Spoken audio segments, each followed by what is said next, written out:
नमस्कार, मैं शालिनी और आप देख रहे हैं पृथ्वी न्यूज। आइए बढ़ते हैं आज की बड़ी खबर की ओर। को मैं अपना मुख्य वक्तव्य देने के लिए आमंत्रित करता हूँ। आचार्य मिथिलेश नंदनी शरण जी सिद्धपीठ अनंत निवास अयोध्या धाम उत्तर प्रदेश के श्रीमान आचार्य हैं। वे हमारे बीच मुख्य वक्ता के रूप में उपस्थित हैं। आप देश के प्रमुख आध्यात्मिक गुरुओं में से एक हैं। आप राम कथा और धर्म अन्य धार्मिक विषयों पर दिए गए व्याख्यान देश विशेष में अपार श्रद्धा से सुने और पढ़े जाते हैं।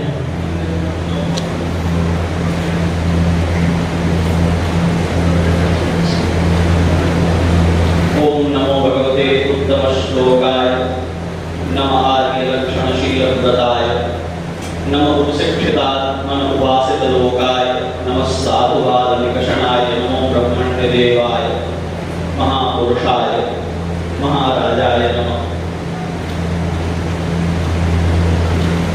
जगत जिनको परांबा भगवती उद्भव स्थिति संहारकारिणी सर्वेश्वरी अखिलेश्वरी जगत जननी कहकर के संबोधित करता है, उनकी यह भूमि पर हम उन्हें माता सीता कहकर संबोधित नहीं करते।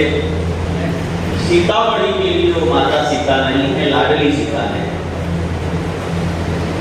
इस आयोजन में जो भगवती सीता के वैभव, उनके सौलभ्य, उनके परत्व, उनके वैशिष्ट्य पर केंद्रित हिंदुस्तान समाचार का यह आयोजन है। इसमें मंच पर मुख्य अतिथि के रूप में विराजमान बिहार के महामहिम राज्यपाल श्रीमान आरिफ मोहम्मद खान जी। आपका नाम ही, आपके नाम का ही तात्पर्य है तत्व के, धर्म के विद्वान ऋषि, और आपने अपने व्यक्तित्व से पूरे देश में अपने स्वाध्याय की, अपनी वक्तृता की, अपने चिंतन की और स्वस्थ भारतीय दृष्टि की प्रतिष्ठा की है। कार्यक्रम की अध्यक्षता कर रहे श्रीमान वार्डिकर जी, मंच पर विराजमान विजित राशि वचन लोगों को मिला पूज्य महंत कौशल किशोर दास जी, और मेरे प्रति विशेष स्नेह रखने वाले मूलतः अयोध्यावासी, ऐसे देश भर में घूम करके श्री सीताराम नाम के जप का प्रचार करने वाले पूज्य महंत श्री सुखदेव दास जी महाराज, मंच पर विराजमान श्री पंचदश नाम जुगाखाड़ा की पूज्य महामंडलेश्वर, मंच पर विराजमान श्री पतंगाल जी और सभी महानुभाव, विशेष रूप से श्रीमान राजेश जी, यहाँ सम्मुख विराजमान सभी विद्वान मनीषी। ये मिथिला की भूमि है। गोस्वामी जी महाराज ने इसकी परिभाषा करते हुए पुर नर नारी सुभग सुति संता धर्मशील ज्ञानी गुणवंता ऐसा कहा है। यहाँ बैठा हुआ कोई एक भी व्यक्ति ऐसा नहीं है जो जगत के दूसरे मनुष्यों के द्वारा वंदनीय नहीं हो, क्योंकि इनको श्री किशोरी जी ने अपने प्राकृत्य से अपना करके तीनों लोक में इनकी महिमा विशिष्ट कर दी है, इनको धन्य कर दिया है। कोई और वैशिष्ट नहीं होने पर यह मिथिला, यह सीतामढ़ी की भूमि, जिसके गौरव से सारी मनुष्यता में अपने को सिरमौर बना लेती है, उस मनुष्यता को जो गौरव भगवती जानकी ने दिया है, उसके कारण मिथिलावासी अपने को धन्य धन्य मानते हैं। हम जानते हैं भारत की धार्मिकता, भारत के भूगोल की पवित्रता तीर्थों में व्यक्त होती है। भारत में 4 धाम बने हैं और केवल एक मिथिलावासी, एक मिथिलानी, एक मिथिला का व्यक्ति ये कह करके अपने मिथिला के होने पर गर्व कर सकता है कि हमको कहीं अन्यत्र जाने की आवश्यकता नहीं है।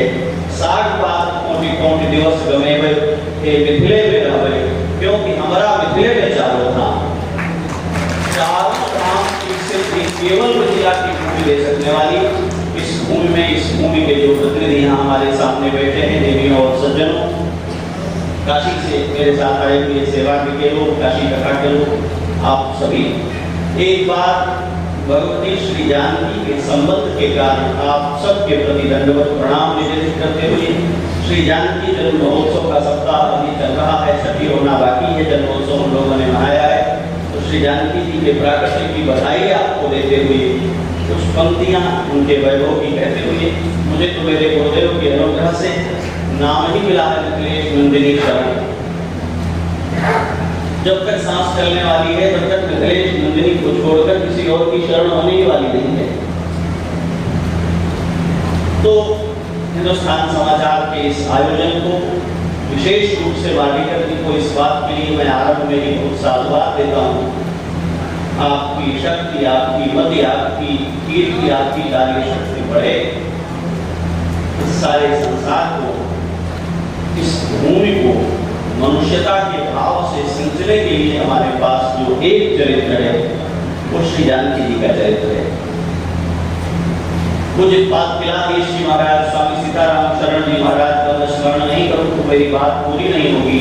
उन्होंने अपने मंच पर ये बात कही कि यद्यपि भगवान के अनेक अवतार और उसमें भगवत्ता के अनेक आयामों का प्रकाशन हुआ है, ईश्वरीय भी और लौकिक भी, लेकिन मुख्य बात यही है कि भगवान कौन है। क्या वराह भगवान है, क्या मत्स्य भगवान है, क्या वामन भगवान है, क्या श्री रामकृष्ण और श्री रामकृष्ण के भी भगवान होने में ब्रजवासियों के द्वारा अपनी महिमा कही जाती है, अयोध्या वासियों के द्वारा अपनी महिमा कही जाती है।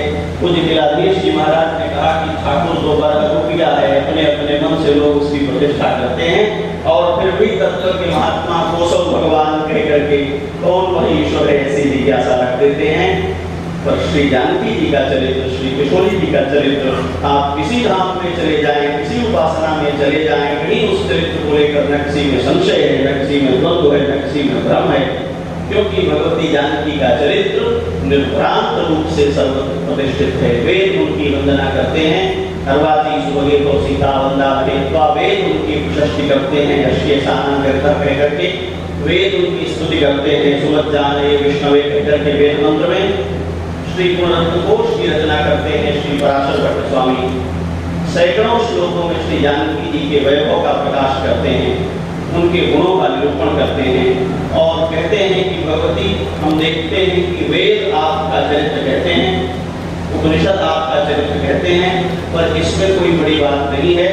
हम तो यह भी देखते हैं कि श्रीमद् रामायण कहकर के संसार में जो वाङ्मय जो काव्य प्रतिष्ठित हो गया है, सच बात यह भी है कि वह रामायण भी किसी पुरुषोत्तम का, किसी राम का चरित्र नहीं होकर के वस्तुतः आपके चरित्र से ही प्राणित है। और यदि उस श्रीमद् रामायण कथा से श्री सीता चरित्र को हटा दिया जाए तो वह निष्प्राण हो जाएगा। महर्षि वाल्मीकि कहते हैं कृष्णम रामायणम काव्यम सीतायाश्च चरितम महत्। इस विस्तार के वाले सुविस्तृत श्रीमद् रामायण में वस्तुतः सीता का ही चरित्र कहा गया है। अब आप ये प्रश्न कर सकते हैं कि सीता का चरित्र कहा गया तो रामायण नाम क्यों रखा, सीतायन ही क्यों नहीं रख दिया जाता? बाद में तो सीतायन भी रचा गया। श्रीमद् वाल्मीकि रामायण का हजारों पीढ़ियों में अनुसंधान करने वाले ऋषियों ने कहा यह व्यंग्य काव्य है और जो असाधारण कथन होता है उसको कविता में नहीं कहा जा सकता, उसको व्यंजना में कहना पड़ता है। जब कोई अलौकिक, अनवरत, अनिर्वचनीय सत्य का उद्घाटन करना हो तो उसको कवितार्थ में कहा नहीं जा सकता, लक्ष्यार्थ में कहा नहीं जा सकता, तो व्यंग्यार्थ में ही कहा जाता है। और श्रीमद् वाल्मीकि रामायण का जो मूल अर्थ है वो श्री जानकी जी का चरित्र है। वो कैसे घटित होता है? कहा जो प्रकटतः पढ़ने में श्री रामचरित्र दिखाई पड़ता है वह तात्पर्यतः पढ़ने में सीता चरित्र हो जाता है। यही श्रीमद् वाल्मीकि रामायण की व्यंजना है। और ये कैसे घटित होती है तो उसका भाष्य करते हुए श्री जानकी जी का श्री रघुनंदन से जो 3 विश्लेष हुआ है उसकी क्रमशः कथा कही है। मैं उस कथा में जाऊंगा तो विलंब हो जाएगा, थोड़ी सी बात कहनी है और हमारे परम आदरणीय मुख्य अतिथि महोदय को हम लोग सुनने वाले हैं। मैं कुछ एक संकेत करता हूँ। ये उपासना की भूमि है, समाज शास्त्र और बहुत तरह के दूसरे विचारों से प्रायः उपासना उपेक्षित हो जाती है। मैंने जानकी मंदिर में जनकपुर में भी ये बात एक आयोजन में कही, हमने कहाँ से माता सीता कहना सीख लिया है भाई? ये तो मिथिला के बाहर का कोई अयोध्यावासी होगा और कहीं दूसरे प्रांत का होगा तो आकर के माता सीता कहे। बेटी अपने घर में माता कही जाती है क्या? ये सिया धिया की उपासना है, ये लाडली सीता की उपासना है, ये बेटी सीता की उपासना है।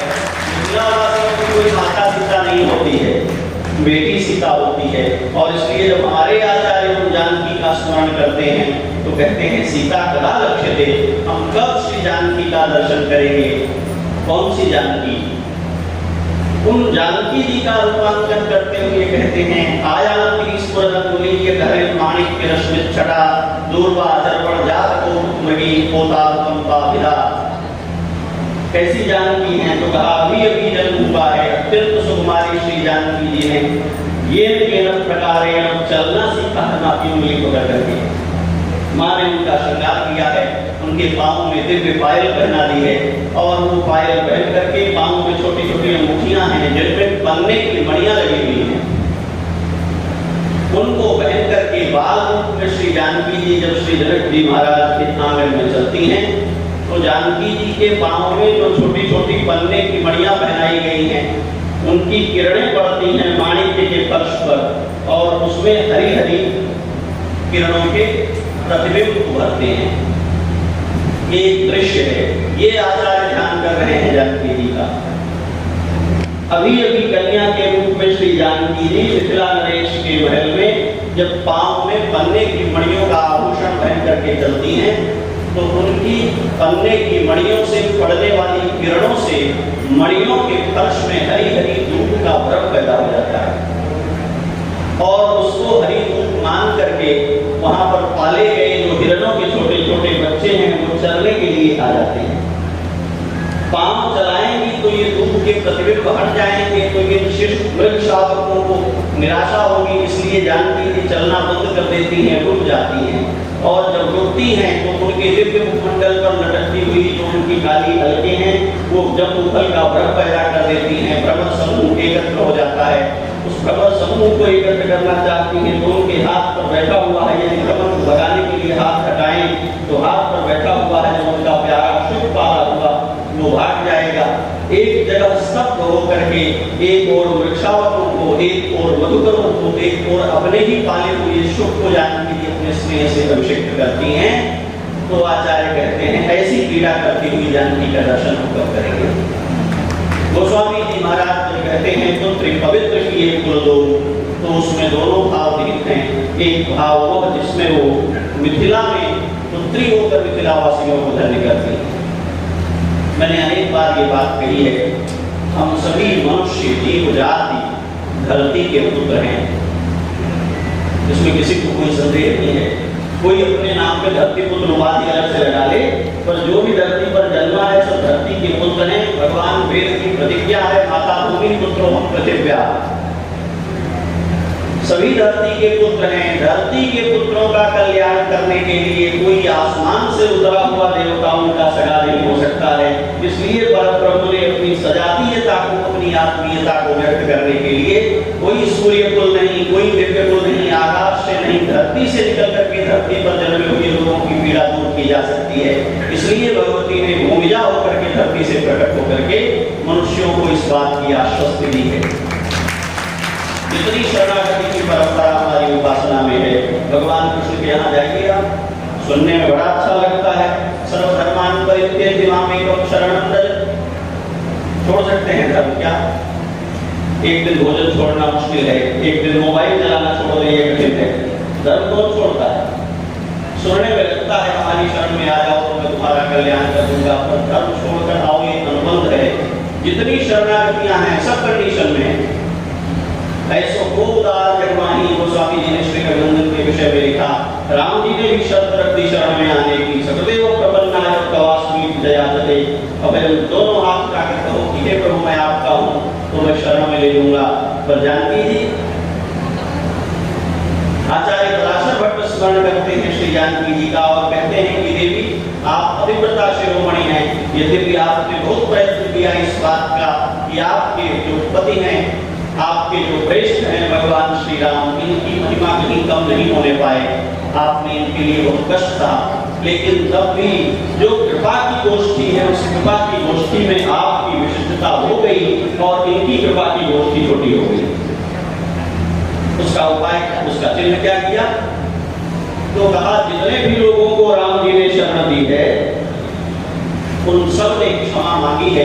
मैं आपका ये कहा है, केवल जानकी ही हैं जिन्होंने विमुखों को शरण दी है, अभी अभी अपराध करती हुई राक्षसियों को शरण दी है और घोषणा की है श्री हनुमान जी महाराज से, कोई पापी हो, कोई पुण्यात्मा हो, कोई अच्छा हो, चाहे कोई बुरा हो, जो आर्य हैं, जो श्रेष्ठ हैं, जो महान हैं, वे कृपा इसलिए करते हैं क्योंकि कृपा करना उनकी महानता का तकाजा है। जब हम किसी को पात्र समझकर कृपा करते हैं तो कृपाशीलता की कोई महिमा बचती ही नहीं है। जो पात्र है उस पर की गई कृपा, कृपा कैसी? कृपा तो सदा कुपात्र में घटित होकर के कृपा होती है। और श्री जानकी जी श्री हनुमान जी महाराज को कहती हैं श्रीमद् वाल्मीकि रामायण में, पापा नाम व शुभा नाम व धर्मा नाम, जो श्रेष्ठ हैं, जो महान हैं, उनको कृपा करनी चाहिए, उनको शरण में लेना चाहिए। वो हमारी भगवती जानकी, वो हमारी उपास्या श्री जानकी, जिनकी महिमा में भिखारी ठाकुर, जिनकी महिमा में हमारी मिथिला की उपासना परंपरा, उनके विवाह, उनके जन्म, उनकी सारी लीलाओं का गान करता है। यह समाज उनको देख करके नारी चरित्र का प्रतिमान करता है। महर्षि वाल्मीकि कहते हैं, सर्वलक्षण संपन्ना नारी नाम उत्तमा वधू, जनकस्य कुले जाता देव मारी मुदिता। नारी चरित्र का प्रतिमान बनकर श्री जानकी जी ने पुत्री के रूप में, पत्नी के रूप में और अयोध्या की अधीश्वरी के रूप में, जगत की अधीश्वरी के रूप में जो लीलाएं की हैं, हम लोग उनकी चर्चा करते हैं तो कम से कम 9 दिन कहना पड़ता है, 4-4, 6-6 घंटे। 10 मिनट में केवल उनके वैभव को प्रणाम करते हुए हिंदुस्तान समाचार के इस आयोजन के प्रति अपना सद्भाव व्यक्त करते हुए वाणी को विराम एक बार फिर से भगवती जानकी का जो लोकोत्तर चरित्र है वह मनुष्यता को प्रतिष्ठित करे और देवी अनसुईया की उस आशीर्वचन को फलित करे जिसमें उन्होंने कहा है कि सीते, तुम्हारा नाम लेकर के स्त्रियां संसार में सदाचारिणी हो सकेंगी। सुन सीता तव नाम सुमिर नारी पतिव्रत करें। दुर्भाग्य से यह देश अपनी कुंठाओं में घिर गया है। उन कुंठाओं से मुक्त होकर के श्री जानकी के चरित्र से नारी चरित्र की प्रतिष्ठा भारत और विश्व में हो सके, इस बात की मंगल कामना। जय सिया राम। तब तक के लिए बस इतना ही, फिर होगी आपसे मुलाकात। तब तक के लिए नमस्कार और देखते रहिए पृथ्वी न्यूज। अगर आप में है देश के लिए कुछ कर गुजरने का जज्बा, अगर आप रखते हैं सच कहने की हिम्मत, तो पृथ्वी न्यूज आपको दे रहा है एक सुनहरा अवसर, जहां आप पत्रकार बनकर समाज में हो रही बुराइयों के खिलाफ अपनी आवाज बुलंद कर सकते हैं, अपने देश प्रेम को देश की सेवा का रूप दे सकते हैं। तो उसके लिए जुड़िए पृथ्वी न्यूज चैनल के साथ। अधिक जानकारी के लिए दिए गए नंबर पर संपर्क करें 7033179142 पर।